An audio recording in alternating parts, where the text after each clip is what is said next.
गरिमा ऐसे परिवेश में पली बड़ी थी जहां अनुशासित रहना अनिवार्य था। हर काम समय पर होना चाहिए। लड़कियों को किसी तरह की आज़ादी नहीं थी। जब गरिमा कॉलेज जाती तभी थोड़ी खुश रहती। उसके मम्मी पापा के सख्त व्यवहार के कारण उसके दोस्त भी जल्दी नहीं आते थे और गरिमा को तो किसी के घर सिर्फ किसी खास मौके पर जाने की परमिशन थी, वो भी अपने बड़े भाई के साथ। गरिमा के घर पर टीवी तक नहीं था।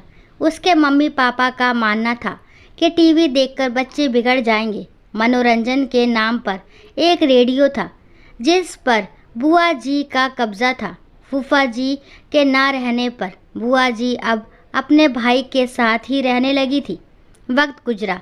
गरिमा की पढ़ाई पूरी होने के बाद उसकी शादी मयंक से कर दी गई, जो पेशे से इंजीनियर था।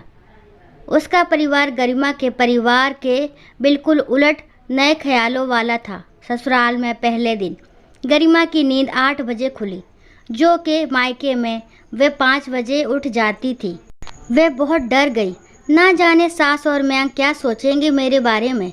इसी उधेड़-बुन में मैं जल्दी जल्दी तैयार हो रही थी, तभी गरिमा की सास उसके कमरे में आई। मम्मी जी, मुझे माफ़ कर दीजिए, मैं इतना लेट कभी नहीं उठती।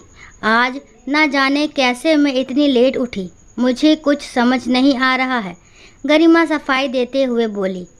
अरे बेटा, इतनी सफाई देने की ज़रूरत नहीं।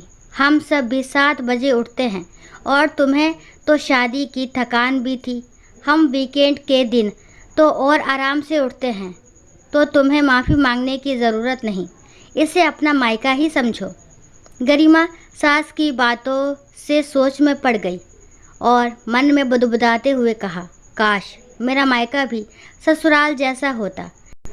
1-2 दिन में सारे रिश्तेदार चले गए।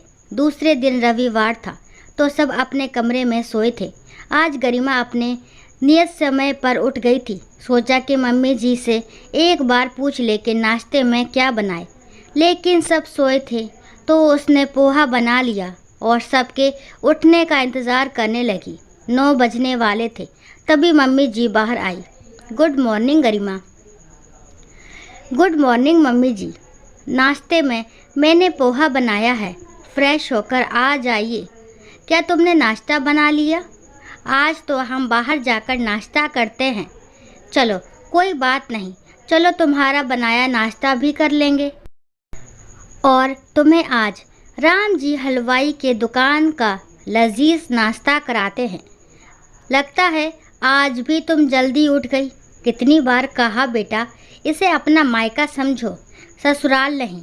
गरिमा मम्मी जी की इन बातों से हैरान हो जाती और सोचने लगती, कैसे बताऊं कि मेरे मायके में इतनी लेट कोई नहीं होता। एक बार मैं लेट उठी तो बुआ जी ने कितना डांटा था, पर यहाँ तो कोई बंदिश ही नहीं है।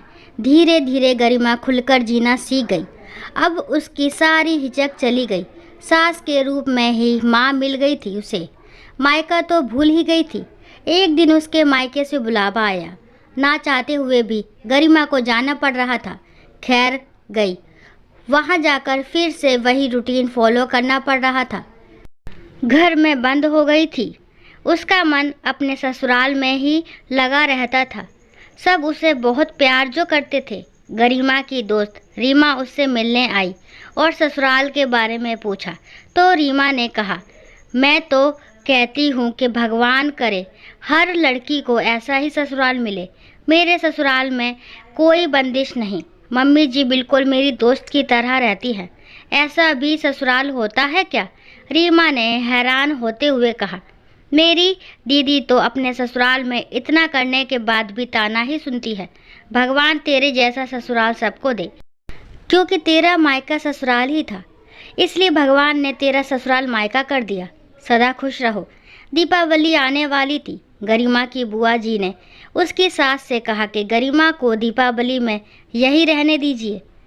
गरिमा ये सुनकर दुखी हो गई और उसने चुपकर अपनी सास को फ़ोन किया और कहा, मैं आप लोग के साथ दीपावली मनाना चाहती हूँ, मुझे बुला लीजिए मम्मी जी।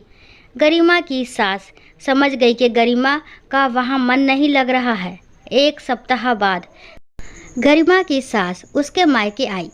उसको देखकर सब आश्चर्यचकित हो गए।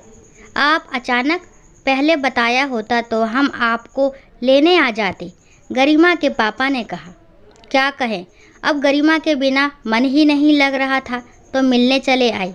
गरिमा सबको देखकर खुशी से फूले ना समाई, लेकिन अपनी खुशी छुपाए रखा। गरिमा सबके लिए चाय नाश्ता बनाने चली गई। दरअसल बात यह है भाई साहब, हम गरिमा को लेने आए हैं। गरिमा के बिना हमारा मन ही नहीं लग रहा है और इस बार सोचा बिना लक्ष्मी कैसी दीपावली, इसलिए हम अपनी लक्ष्मी को लेने आ गए, गरिमा की सास ने कहा। पर बहन जी, अरे पर और लेकिन छोड़िए और विदाई की तैयारी कीजिए, हम कल सुबह ही निकलेंगे। गरिमा जल्दी अपनी पैकिंग में लग गई। दोस्तों, हर एक लड़की को ऐसा ससुराल मिले और आशा करती हूँ ये कहानी आपको ज़रूर पसंद आई होगी। अगर कहानी पसंद आती तो प्लीज़ मेरे चैनल को लाइक शेयर सब्सक्राइब करना ना भूलें और इस कहानी के बारे में आपके क्या विचार है कमेंट बॉक्स में ज़रूर बताएं। कहानी को लास्ट तक सुनने के लिए थैंक यू। राम राम, राधे राधे।